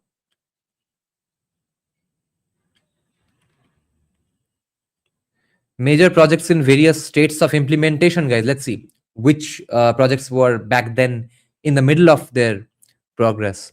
Holdia Petrochemicals. How much of these exist today? Can you all tell me? MCC PTA India Corporate Limited, construction in progress. Hindustan Liver in progress. Expansion. Hindustan Liver was there anyway. It's expansion. Well, no, that was a different. Who was the owner of Ambassador Cards? Was it Hindustan Liver? Or am I missing something? I forgot. Oh, it was some motors, right? Yeah, it was some Hind Motors. Yes, Hind Motors. Yeah, not Hindustan Liver. HPL Cogen Limited, L&T and HPL. Okay. Construction in progress. Okay. Check out what they were constructing. Holy shit, look at this.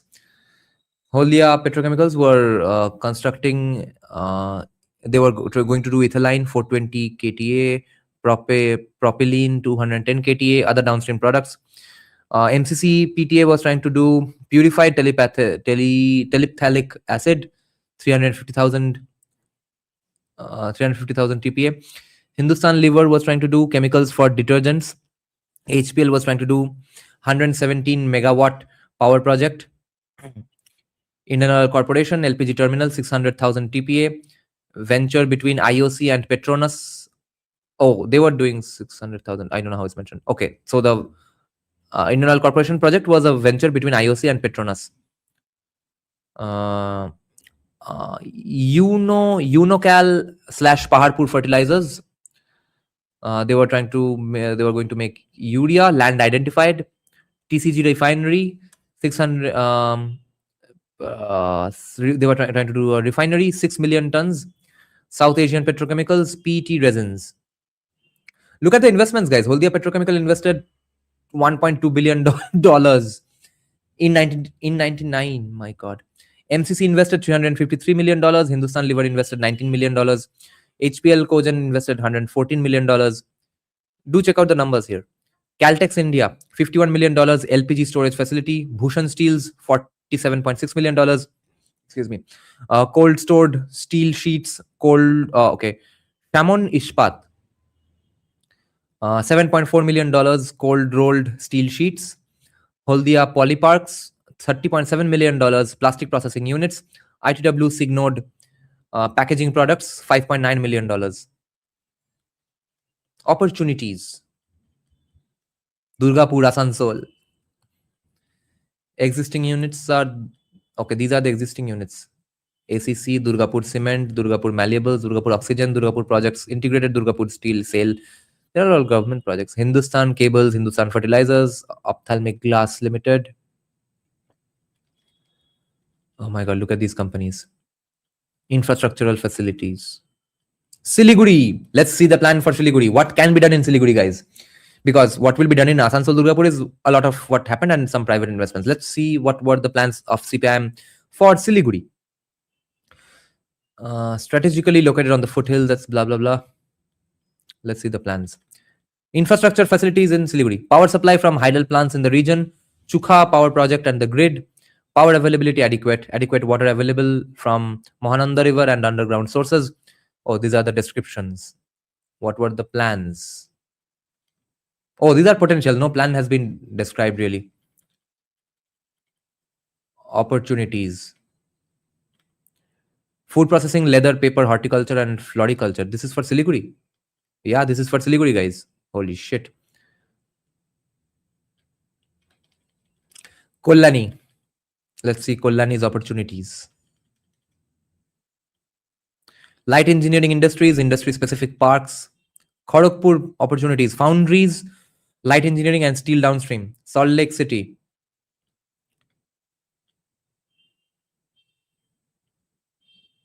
What the fuck is Infinity? Salt Lake. $100 million intelligent city is being set up in Salt Lake. LEC. It is targeted at the information technology companies and has 7.4 hectares of intelligent office space apart from the 1,200 Intelli homes. What the fuck was this plan? Has this plan been implemented? What are they talking about here? Intelli homes to house the best of infotech professionals at Infinity. Oh, Infinity Park, right? Highly special. This is 99. Highly specialized computer controls will manage the workplace and the homes. What Iron Man stuff is this? Jarvis. Some features include personalized comfort levels, optimal lumens with energy conservation, communication systems with phenomenal connectivity, and security that never nods. My God. Holy shit. No, this, Rishabh, I was also thinking that, no, this can't be it. That Infinity building does not have this stuff. Fuck, look at this. Opportunities, electronics, computer, hardware, and software. Rajarhat. It is proposed to create a light industries township in the Salt Lake Rajarhat airport belt with involvement of private sector. Let's see the opportunities. Promoter to set up the township, units to set up shop in the township. Food park in Dankuni. Guys, why Dankuni? The food park is located near Dankuni in the Hooghly district in West Bengal, 25 kilometers from Calcutta. The concept, let's look at the concept. An integrated food park over an area of 215 hectares to house agro and food processing units, to be built on a build, own, operate BOO basis. So capitalism. Main promoter, Modular Consultants Private Limited, an industrial and engineering consultancy company currently handling projects worth $150 million. No, $3.6 million. West Bengal government shall have a small equity stake. The promoters have tied up with Ecovision Inc. of Canada for a research and development center, Frozen Foods Limited, a subsidiary of Mitsubishi Corporation of Japan, for cold storage, and Romtech of Australia for master control center. The estimated project cost is rupees 48.5 million dollars, which is proposed to be financed through promoter equity, debt, sale of land, and central government grant. The project has been divided into two phases. The first phase shall comprise basic development of land and supporting infrastructure, while the second phase shall involve development of common facilities like cold chain, R&D center, training center, and social infrastructure. First phase is expected to cost $22.8 million, while the second phase is expected to cost $25.7 million. The park is expected to generate a total investment of $476 million in 1999. Opportunities. Food processing companies to set up units in the food park. Similar food park is also being conceived in North Bengal at Shiliguri. Integrated textile concept, Shakrail, Midnapur. The concept, an integrated park over a proposed area of 200. Fuck, these are the same questions we asked today to Ashok Lahiri. An integrated park over a proposed area of 202 hectares to house textile units. Units proposed to be set up here are cotton knitting and processing, polyester viscose blends, weaving and processing, silk processing, and apparel manufacturing units. The focus of textile units would primarily be exports. The park would be set up by the private sector with all necessary support from the state government. The park will be a fully integrated complex with exhibition centers. Who is calling? What the fuck? Why would someone knock at 10 in the night? Let me see.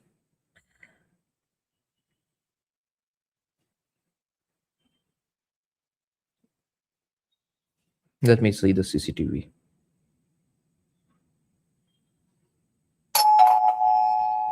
এত তাড়া কার?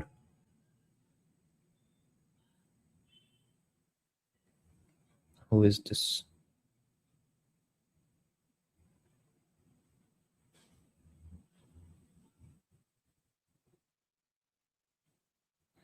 Oh, it's an uncle. He's going away.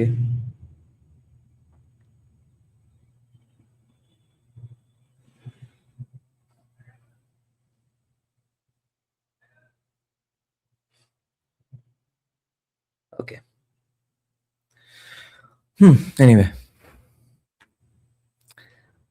Bantola Leather Complex. This came up, right? In the end.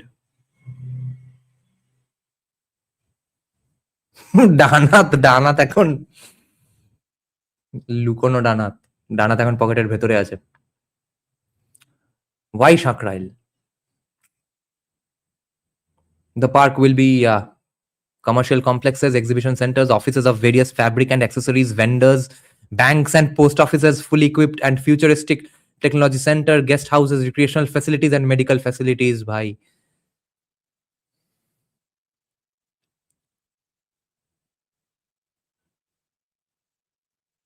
Poly Park, Holdia and Durgapur. Everything is Spark, guys. Spark. So all SEZ thinking, hub thinking, export-oriented units. In order to boost exports, the central government has established an export processing zone (EPZ) in Falta, Jahangir, and proposes to by Falta में तो BJP तब नहीं अभी Abhishek is not even going to campaign in Falta. Can you believe it? Tomorrow, I think it's the last date for campaigning in Falta, and he didn't even go there. Falta में कुछ तो करना है. EPZ in Falta. ইস ভাই কি করে দিয়েছে আমাদের রাজ্যকে, মানে ভাবনাও ভালো ছিল, কড়া হাতে জাস্ট হ্যান্ডেল করেনি বলে ভাই, মানে বাবা বাচ্চাদের কি হবে না, গরিব লোক খেতে পাচ্ছে না। This plan looks a lot like one district one product, absolutely it does. अगर ऐसा होता है तो 75 स्टेट्स का तो उतना नीड भी नेसेसिटी भी नहीं रहेगा। एपिक दुर्गा ओ EPIP Durgapur,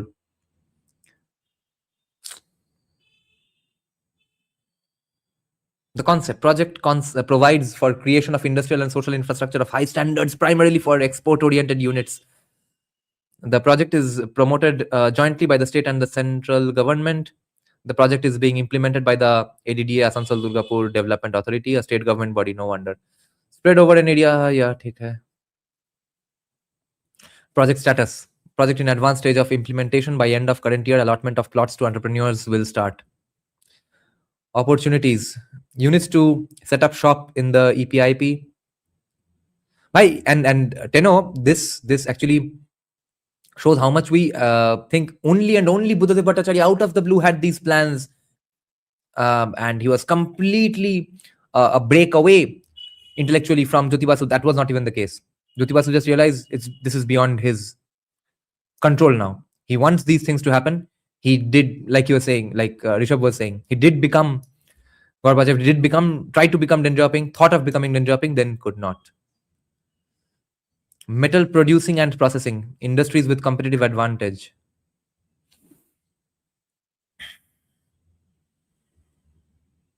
Application sector for processed metals, automotive equipment, construction machinery and equipment, petrochemical and downstream products. Bro, Jyoti Basu plan to do everything in the state. The mother unit will be Holdia Petrochemicals, agricultural machinery. Requirement of naphtha for HPL.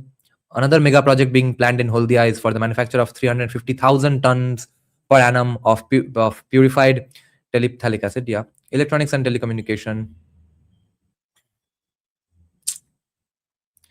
Strategic location of Salt Lake. Major raw materials required by the private sector. Okay. Software and IT. Yeah, RMH, yes. Leather and leather products. Floriculture. Location, Mansong in Darjeeling district, North Bengal. The concept. The complex is another complex sort of a park again. Complex would basically comprise of a collection center, one or more, with cold storage, grading, packaging room, and tissue culture lab. Enough refrigerated vans to collect flowers and transport them. Infrastructure facilities at airport. Facilities for custom check, cold storage, phytosanitary checks. Chartered flight, if possible, to destination countries to cater to various stretches of land in North Bengal where flowers are grown or can be grown on commercial scale. The emphasis would be on helping local growers in providing proper access to overseas market where they can get suitable material grown in their greenhouse. So this is Buddhadev Bhattacharya plus cow, or now we can say it's late Jyoti Basu plus cow, this BJP government. Collection center, one or more, with apart from this, the owner of the complex would have his own floriculture unit on at least 200 acres of land, mainly to avoid dependence on farmers and also to serve as model farm. The land may be over various stretches measuring 10 to 30 acres. Food processing.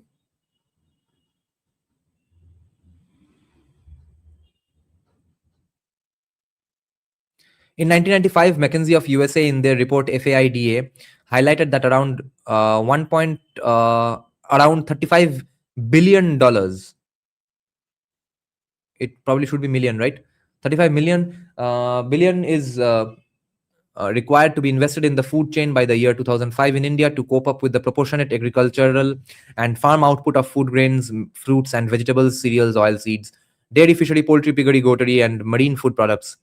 There is tremendous scope for private participation in the areas of warehousing, cold chain infrastructure, transportation, and storage utilities. India's exports, okay, stats. Button mushrooms, a major food park in Dankuni. The state has more than 3,000 garment units, which, due to existing government policy, are in the small scale sector. Garment making is reserved for this sector. The industry traditionally had a significant presence in the state. However, over the years, labor unrest and declining infrastructure have resulted in a shift of the industry outside the state. This is one of the fascinating aspects of this document, is that how self-critical it is. It goes on saying that, yes, we screwed things up.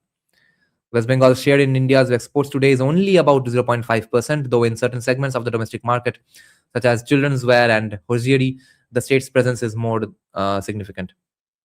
There is a potential of major growth in exports, especially in the value-added garment sector, after the dismantling of the multi-fiber agreement, because of which the quota system of exports to the developed countries would be abolished.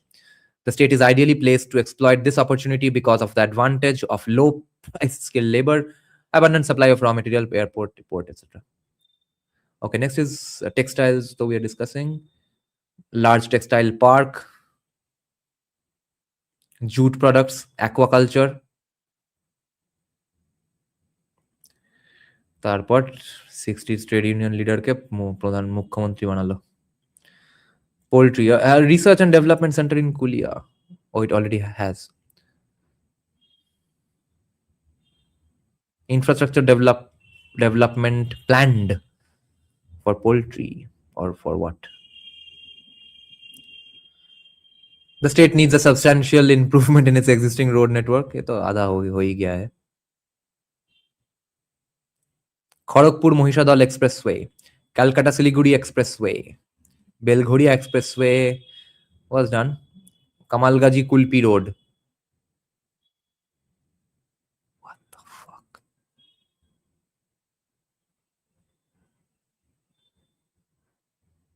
4-lane expressway to service 2 service roads, Kamalgaji and Good.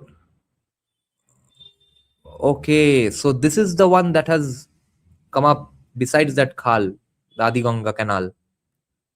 Holy shit, this was planned in 1999. Fuck. Teno is saying Suma Chattopadhyay would come to reading this. Where do you think I found out about this, all this stuff? Judhajidda came on Suman Chattopadhyay's podcast twice, right? Check out the second one about 2 days back, where Judhajidda came on his podcast after the elections, okay? After the results were declared. That's where, after a long discussion of plans, what are BJP's plans, etc., Shuman Chattopadhyay out of the blue says, why don't you all use the McKinsey report? It's still unimplemented, and if you implement that, it's still a pretty awesome plan anyway. That's where I first heard of it. That's how I got into this rabbit hole, because of Shuman Chattopadhyay. So this 22-kilometer long 4-lane expressway, it kind of exists now. Port at Kulpi. Fuck. Eastern Expressway, Park Circus connector. Okay, yeah, this though happened.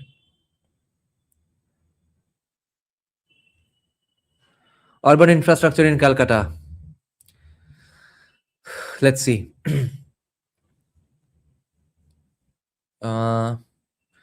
Calcutta Transport Infrastructure Development Project, 6 flyovers with total length aggregating 6 kilometers are proposed to be constructed at suitable locations. Riverside beautification, this kind of happened. Millennium Park and all came up under Buddhadev. Urban renewal projects, reclamation of North Canal system, this did not happen. Starting from 18th century till about, so this is the canal project. It still hasn't happened. Can't really happen unless you remove all the encroachers without giving them substitute places to settle in. State government proposes to reclaim it for inland navigation. ये मैं बचपन से सुन रहा हूँ. Internal roads. আবার হলদিয়া. কে ছিল ভাই হলদিয়ায় মনে হচ্ছে গার্লফ্রেন্ডের নাম ছিল. Housing and social infrastructure, drainage and sewerage. Look who is here. Traditional ties. Traditional ties, guys. European and US companies had set up manufacturing bases in West Bengal. Large corporates from these countries. Okay. The Japanese connection. ACB distribution system. Purulia pump water scheme. Vivekananda bridge over river Hooghly. Foreign direct investment. Mitsubishi Chemicals. Matsushita with Siemens in soft ferrites and synthetic ferric oxide at Kollani, Mitsubishi Chemicals at PTA plant at Haldia, Sumitomo for special power cable plant at Kollani, Gestetner owned worldwide by Ricoh in its manufacturing facility in Salt Lake for duplicating machines. Major contracts awarded, Toyo Engineering in Haldia Petrochemicals, contractor for Naphtha cracker unit, Yachio Engineering Company Limited, Itochu Corporation is the EPC contractor for the Bokreshwar thermal power plant. Promotion of joint sector and assisted director unit. This is a WBIDC. Shilpo Bandhu. Yeah, this will be fun. Is a single window personalized investment facilitation center for entrepreneurs, which has been done today by Narendra Modi. This, according to the New York Times, is the best of its kind in India. Shilpo Bandhu is the best of its kind in India, according to New York fucking Times in 1999. A one-stop shop unit. It has user-friendly packages for investors, providing them with information, guidance, identification of key areas of investment and developmental assistance. Vital statistics back.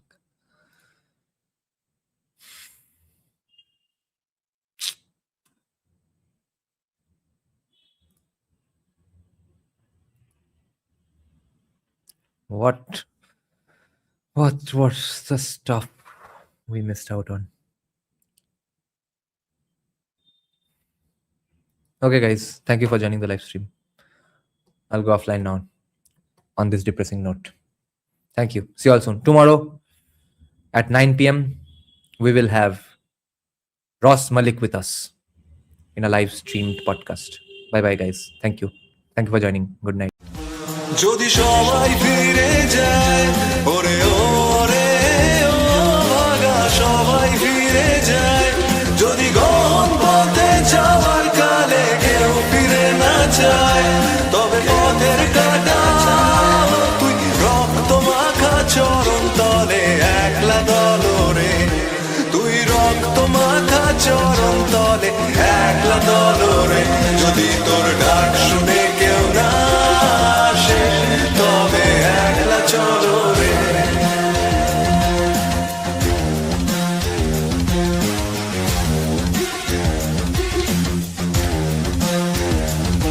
যদি আলো না ধরে ওরে ওরে ও ভাগা আলো না ধরে যদি ঝড় বাদলে আধার রাতে দুয়ার দেয় ঘরে তবে বজ্রানলে বুকের পাঁজর জ্বালিয়ে নিয়ে একলা জলরে আপন বুকের পাঁজর জ্বালিয়ে নিয়ে একলা জলরে যদি তোর ডাক শুনে কেউ না আসে তবে একলা চলরে